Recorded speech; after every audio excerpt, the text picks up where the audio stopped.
Storytime. I woke up with teeth in my mouth that weren't mine. I now, 16 female, moved into a huge new house with my mom after my parents got divorced. At the time of moving I was about 4. My room was on the top floor, and I loved that cause it connected to all this unfinished attic space. I used to go in there all the time and build forts or whatever, but stopped using it at around 10. Fast forward to 2 months ago, and the strangest started happening. First it was little things like stuff not being where I left it. Then I started noticing it looked like someone was laying in my bed while I was at school. Of course, I thought I was being crazy and blamed it on my dog, but after everything that happened I wish I would have said something. One day, I feel like absolute garbage, and I came home early. I could have sworn I heard someone walking around upstairs, but my mom wasn't home. Y'all brace yourself for what I'm about to say because it gets nasty. I walk in my room, and it smells like not hypothetical but real actual fresh. I go in my bathroom to find my garbage full of diarrhea. So now I know someone's in the house. The police are called. They check the house, and everything looks fine. They think it's some kind of prank, and tell me it's nothing. A week goes by, and nothing happens, but I constantly feel like someone is watching me. One day I wake up, and realize some of my teeth were just loose in my mouth, but when I felt around, I realized none of my teeth were actually missing. Meltdown activated as I realize I just have to live with having someone else's teeth in my mouth, and knowing someone put them there while I was sleeping. The cops were called again, and this time what they found was unbelievable. Someone had been living in the attic space attached to my room for years. If you think that's the end of it and it doesn't get any worse, it does. Turns out it was my brother, who's 5 years older and hates me for some reason. I was never able to do anything about what happened because my parents said getting him into trouble would just ruin his life. It's been 2 months, and I just found a bunch of photos and videos of me sleeping in my hidden folder. Storytime, how I ruined my teacher's engagement and almost died. So yeah, the Friday I almost died was just like any other Friday, except one of my teachers was going to propose to another teacher, and I had no idea. Friday is the day I go to the cafeteria and volunteer during study hall. I'd rather eat snacks than study, and that right there is my motherfucking problem. I get to the cafeteria, and there's a tray of cupcakes with one that looks a little messed up. I decided to do a good deed and eat the messy cupcakes so it wouldn't stick out. I can't be the only one who does this, but I take the bottom of my cupcake off and put it on top of the frosting and make like a sandwich. Well, I'm eating my cupcake sandwich and I hear someone coming, so I shove the whole thing in my mouth and swallow something hard. Don't be nasty. I think I'm dying, but I'm more afraid of getting caught, so I just chug my water bottle and pray. Mrs. Lamb, the lunch lady, comes in and says we gotta get this tray of cupcakes to the gym ASAP. I still have no clue what's going on, so I'm like, boom, let's go. We get to the gymnasium, and there's a huge Foon sign that will you marry me. At this point my stomach is giving a scene from Alien vibes, and I'm starting to sweat. Literally the entire 10th grade starts coming into gym, and so does one of my teachers. This teacher starts losing his shit when he doesn't see the cupcake, looks directly at me, opens his mouth, and what does he say? I have no idea because I passed the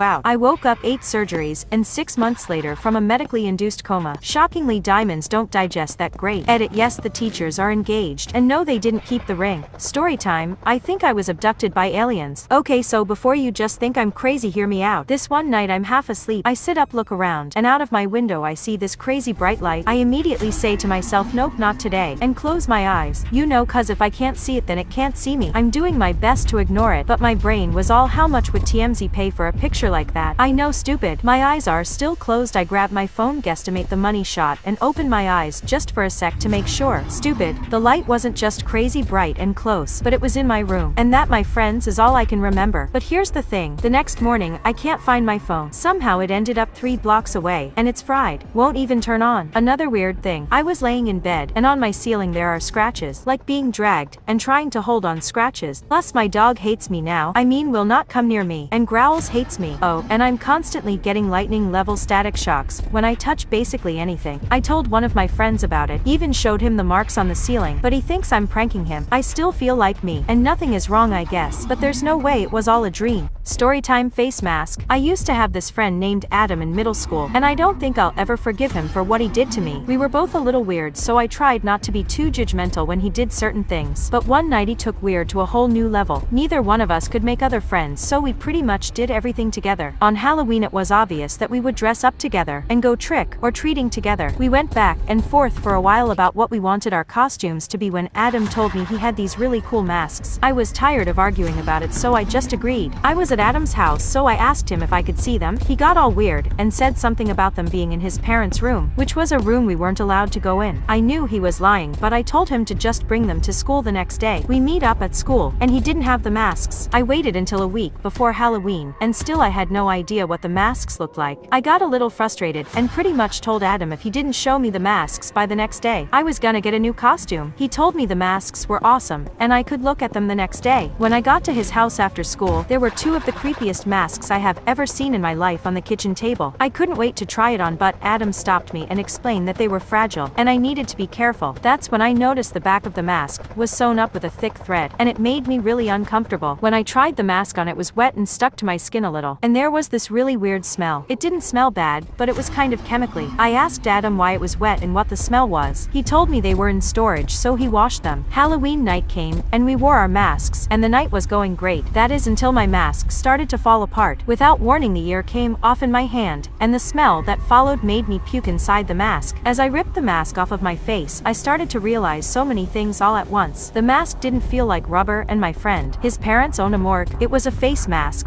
Storytime farting in class put me in the hospital. Nope.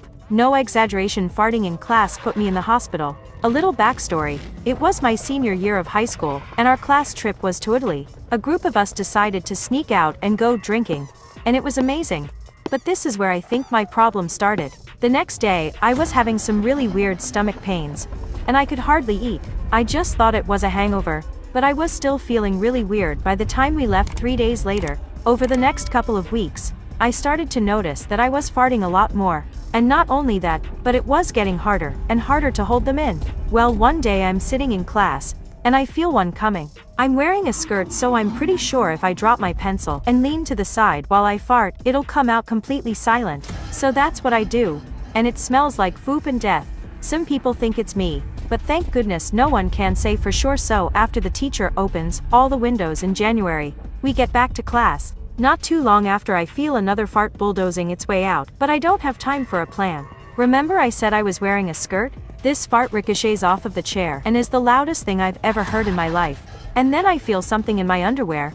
I just know I shite myself, but it's so much worse than that. Instead of the laughing I expected, everyone is screaming. I look down and see what looks like rice all over my chair, but it's moving. Someone starts to vomit, and I realize it's not rice, it's maggots. Mother flipping maggots. And they're not just on my chair, but on the floor under it too. I had planned on pretending to faint to get to the hospital, but what the fuck?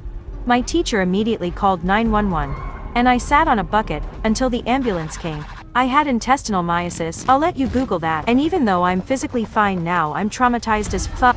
Storytime the most. I never thought I would be afraid of someone I love, but here we are. I, 24, female, live with my mom and my stepfather. I mean, he's technically my stepfather, but he's been in my life since I was around 4. For as long as I could remember, I had always had these weird dreams about camping trips with my stepfather. Every time I had one of these dreams, I would wake up sweaty, panicked, and feeling alone. I knew they were dreams, but they always felt weird because there was so much detail. I never thought much of it, and I just brushed them off as weird dreams. That is until one day I was talking to my mom, and she said something that made me rethink everything.